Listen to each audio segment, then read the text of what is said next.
रैतु भरोसा sub committee के chairman और नायब वज़ीर आला भट्टी विक्रमार्का ने कहा है कि कांग्रेस हुकूमत किसानों को रैतु भरोसा फराहम करने के लिए पुरअज़्म है। उन्होंने कहा कि तमाम तर माली मुश्किलात के बावजूद वादा पूरा करेंगे।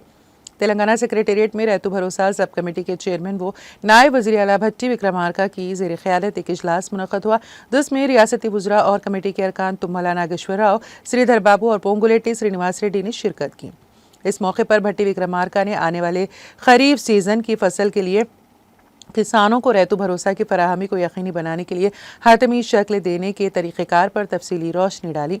काबीना की ज़िली कमेटी ने रियासत भर में अपने दौरे के दौरान किसानों के जरिए ज़ाहिर की गई राय और अहदेदारों के जरिए जमा की गई मालूमात का तज्ज़िया किया। इस दौरान किसानों की रैतु भरोसा पर एक बार फिर इजलास मुनक़्क़द करने का फैसला किया गया। सब कमेटी के इजलास के बाद भट्टी विक्रमार्का ने कहा कि एक साल की मेहनत के बाद भी काश्तकार गैर मुतवक्किल कुदरती आफात की वजह से कटाई हुई फसलें ना मिलने के खौफ से मुसलसल परेशान है। उन्होंने कहा कि ऐसे संगीन हालात में किसानों की हिफाजत करना हुकूमत की जिम्मेदारी है, इसलिए रियासती हुकूमत किसानों की जानिब से फसल बीमा स्कीम के तहत प्रीमियम की रकम अदा करेगी। उन्होंने कहा कि हुकूमत रैतु बीमा स्कीम के तहत किसानों की जानिब से प्रीमियम अदा करती हैं ताकि ना सिर्फ फसलों बल्कि किसान के ख़ानदान को भी यकीनी बनाया जा सके। उन्होंने कहा कि रियासती हुकूमत 2024-25 में रियासत में 1 लाख एकड़ पर ऑयल फार्म काश्त करने का हदफ रखती हैं।